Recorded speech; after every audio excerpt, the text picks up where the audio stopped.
This is a good list that I've put together, inspired by a couple of others and my own contribution, and I'd like to share this list with you. First, learning the power of purpose. A person who has purpose in their life, they have something to go for, some meaning. One writer described it, for some people it becomes a magnificent obsession. And for you and I, maybe it doesn't need to be that dramatic as a magnificent obsession. But it has to be something that does something to us, something that pulls us, especially into the future. You know, there are many influences on us. One is the influence of the past. Some people are always pulled back by the past. Some people are always pulled aside by the distractions. But here's what's powerful. If you have a list of high purpose in your life, it pulls you toward the future. And the more powerful the purpose is, the stronger it pulls. And here's the other great advantage if you have purpose for the future. It pulls you through all kinds of challenges and all kinds of difficulties. If you don't have these strong purposes for the future, it's easy to get swallowed by a bad day. It's easy to be almost annihilated by a poor month. And it's easy sometimes to almost disappear beneath the waves of a year that goes backwards if you don't have something to pull you beyond that year. So if you want something to pull you through all kinds of challenges, all kinds of difficulties and things that come at you, you got to have something on out there beyond today, beyond next week, beyond next month, beyond this year, that pulls you into the future. And the clearer it is, the stronger it pulls. The more dynamic it is, the more it affects your life, your spirit, your heart, your soul. It also creates imagination. It gets your mind working on how to achieve that purpose. And if your mind will work, and if your heart works, and if your spirit works, and if you have good input, like good ideas, I'm telling you, there isn't anything you can't accomplish. So that's one of the great powers that'll make a variable of you, and that is purpose. Here's the next one, self-confidence. Where does self-confidence come from? And this is the best advice I can give you on that. Not neglecting, first of all, the small daily disciplines. Self-confidence really comes from feeling good about yourself. And one of the best ways to feel good about yourself is at the end of the day to know that you poured it on. You did your best. If you conducted a meeting, you did the best you could. If you made a phone call, it was the best phone call you could possibly make. If you wrote a letter, it wasn't a casual letter, it was your best letter. At the end of those kind of days, when you feel good about yourself, self-confidence starts to rise. You know that if you can have this kind of a good day, you can have another one the next day, and those days become the weeks become the months, and the month becomes a powerful year. Self-confidence comes from the lack of neglect. If you will not neglect to do the small daily disciplines, that's where self-confidence comes from. Part of good health is self-confidence. I know I'm going to be healthy. I take the Herbalife products.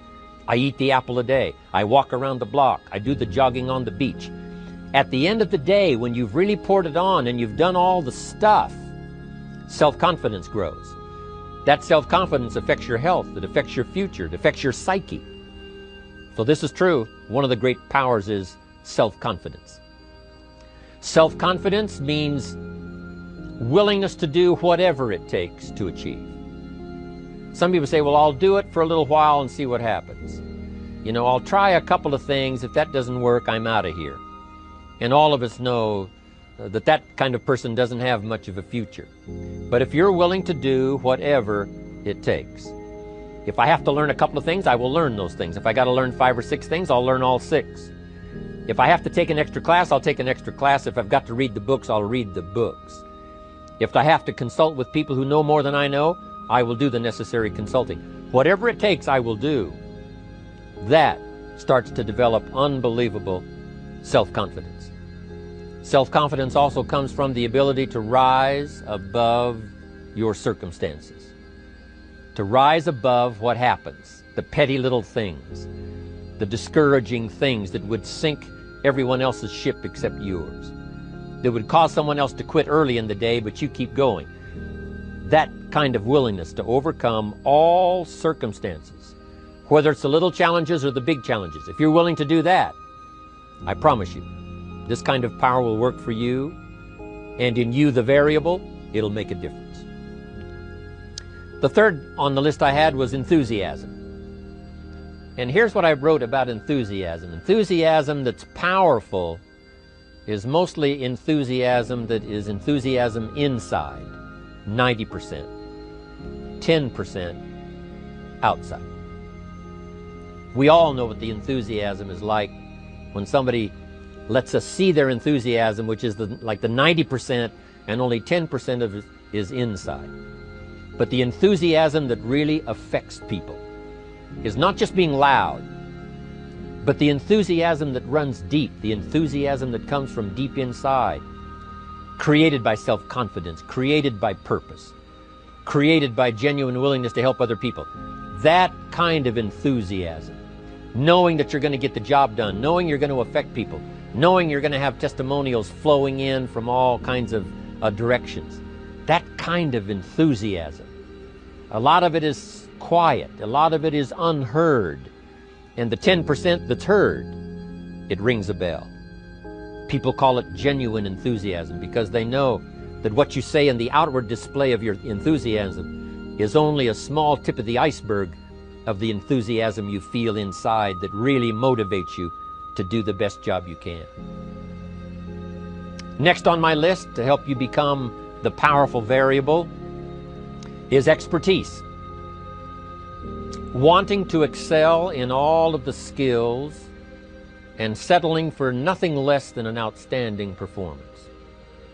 If you're willing to be the best in your field, if you're willing to demand of yourself excellence in skills, to be the best that you can possibly be. In the training, do the best you possibly can. In doing a workshop, do the best you possibly can. Developing the skills of using your personality, developing the skills of language, developing the skills of influence, developing the skills of organizing. If you're willing to be an expert in all of the skills, Herbalife has the way for you to invest those skills and not only make a handsome living, not only make a lot of money, but if you would so desire and if it would be your purpose, a chance to make your fortune. Expertise, excellence in skills. Here was the next one on my list, making a powerful contribution to you, the variable, and that is preparation. Well prepared. And preparation, of course, involves a whole lot of things. A big share of our life is preparing, getting ready. When we go to the first grade in school, we're just preparing for the second grade. After we've finished 2 grades, the 2 grades prepare us for number 3. Sometimes it seems like a long, excruciating time. And the time will just seem like it'll never come when we can finally have the performance that we really want. But it takes time to prepare. It takes time to get ready. And the decisions you make in the preparation time, those are the decisions that last for a lifetime. Preparing to have a good day. It's that preparing, maybe the night before, maybe the couple of days before the day that you're going to put everything together. The preparation for a meeting means that you've taken it serious. The preparation for doing a workshop means you're serious about the workshop. You want to make the best contribution. That kind of preparation is important. But here's preparation that's very vital, and that is to prepare yourself for success. Life seemingly does not wish to waste success on the unprepared. Life says, why waste a fortune on this person? They're not prepared to do the right things with it. They're not prepared to use it wisely. If a fortune was bestowed upon this unprepared person, it would probably be wasted. The people that could have been touched won't be touched. What could have been done won't be done because this fortune will have been wasted on the unprepared person. So not only look for fortune, not only look for the promise, but prepare yourself and ask of yourself, what can I do to make myself ready? Because remember, life was designed not to give us what we want, not to give us what we need, but life was designed to give us what we deserve. Every value in life must be paid for, and those that pay are the ones that get it. It says those that give receive. Someone says, I wish to receive, I wish to receive. You don't have to concentrate on receiving. Just become a good giver. It says those that search will find. Someone says, well, I need to find some good ideas to help change my life for the future. Then to find good ideas, that doesn't come because you need them. It comes because you search for them.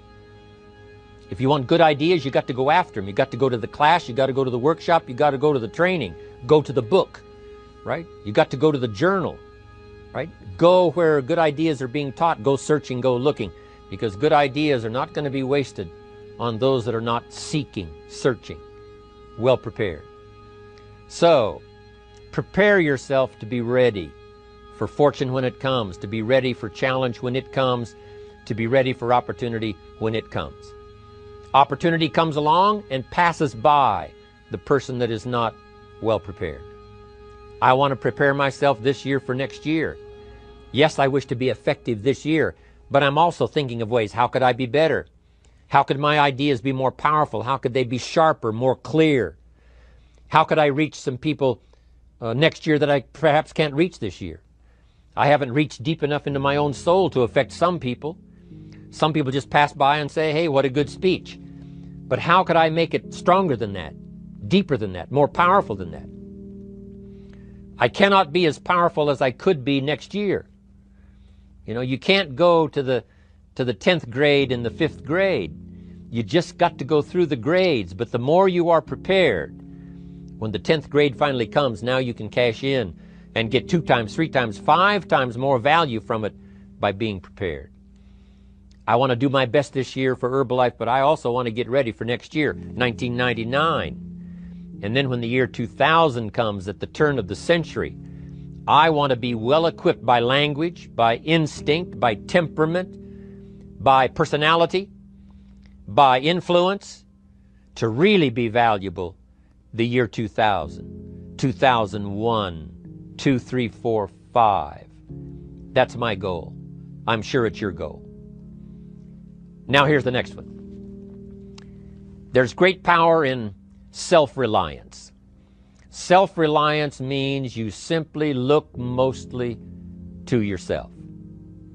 It would be nice if someone just gave you this, gave you this, gave you this. It would be nice if everyone did their job exactly as they're supposed to do it. But here's what you've got to do.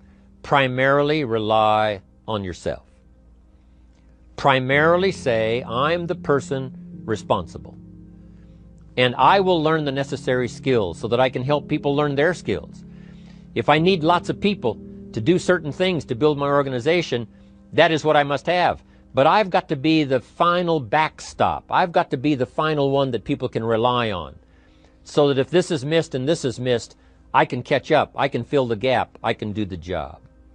We have to do it when we conduct meetings. We have to do it when we conduct training. We have to do it when we're in a class of just a few. What someone might have missed, we're there to fill in. Self-reliance. Primarily, we're learning to count on yourself. So that you can do this, never complain and never explain. Here's the next key power, and that's image. There's many parts to image. The image that others see you as, the image you have with other people. And it's very important how other people see you. If they don't see you as a leader, chances are they won't pay attention. If they don't see you as being in control, chances are they won't have the trust. If they don't see you as knowing where you're going, what you want to accomplish, they probably won't follow. But if people can see you, if you have the image of someone that's in charge, in control of your life, your future, your destiny, in control of the situation, if they see that, that kind of image is powerful. It helps to win the day. It attracts other people. People want to be around people that are in control, that are powerful, but they know how to use their power. Influential, but they know how to use their influence.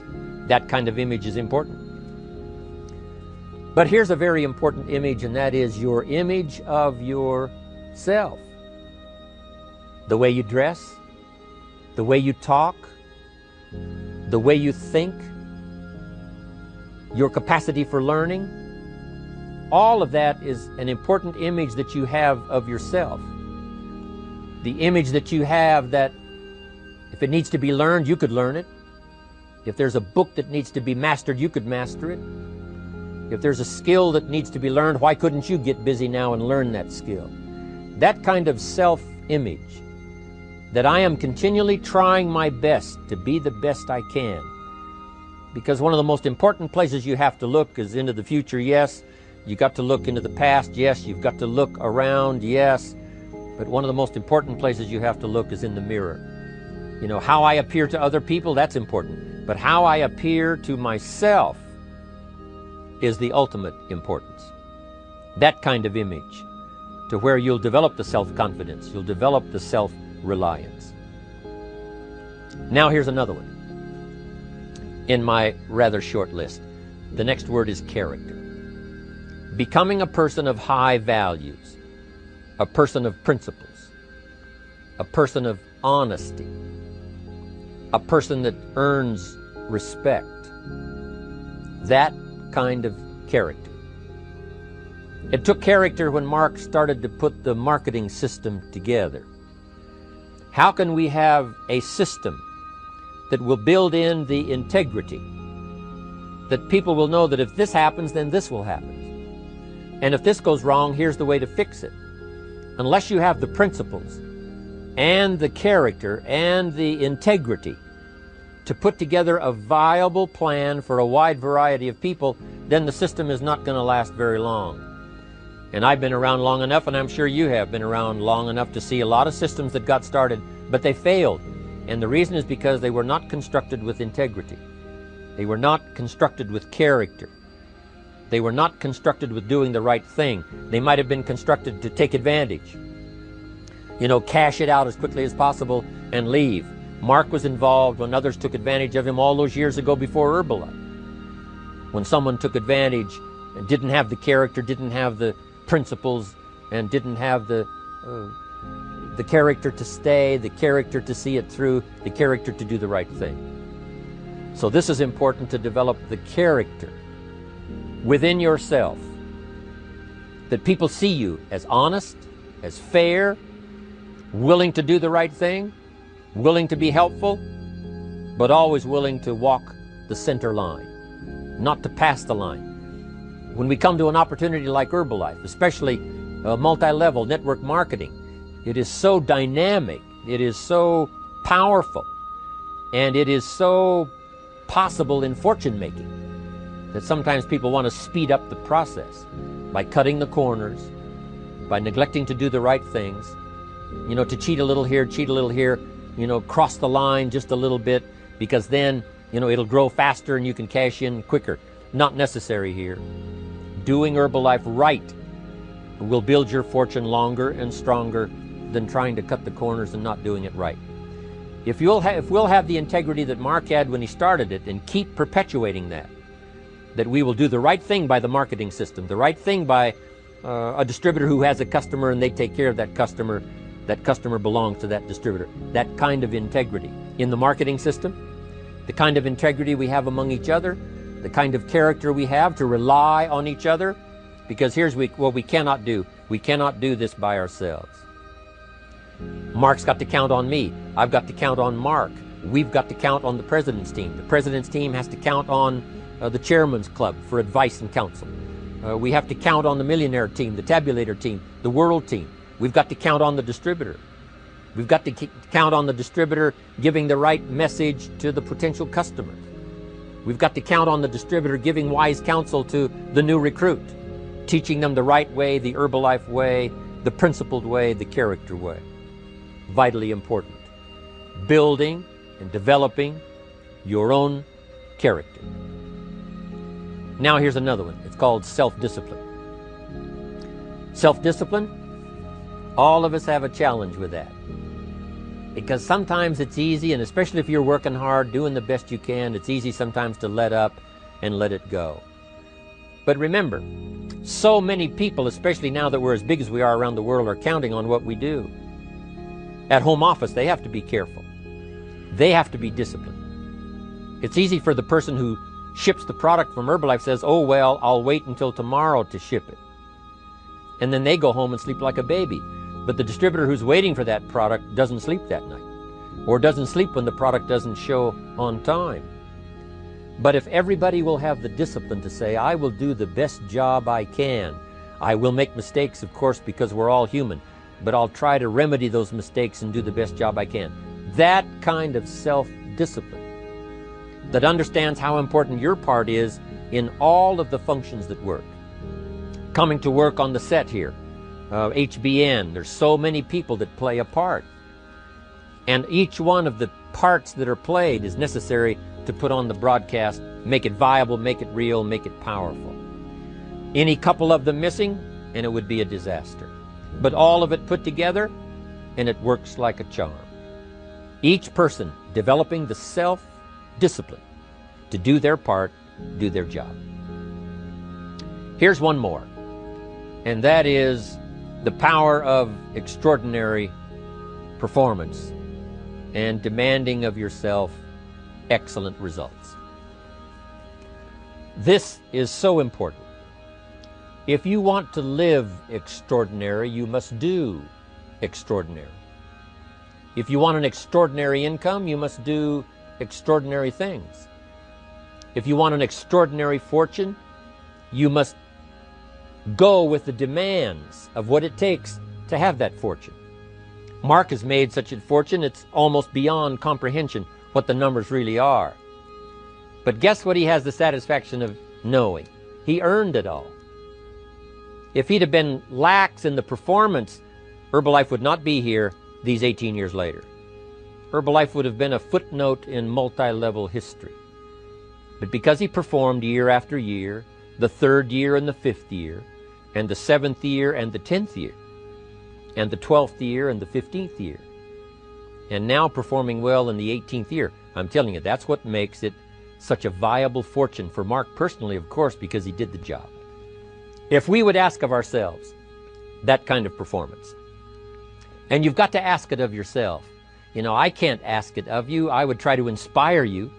I would try my best to share with you what it might taste like, what it's like to finally make your fortune. It happened for me. But here's what you must do. You must demand it of yourself. Society does not demand that you not have a heart attack. But if you want to escape having a heart attack, you must demand it of yourself. Society doesn't demand that you take Herbalife and improve your health.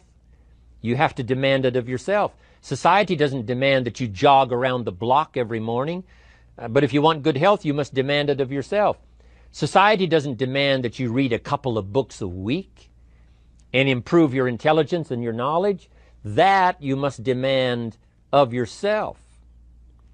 Society does not demand that you build a financial wall around your family nothing can get through. That's not a demand of society. But you must demand it if you wish it. You must demand it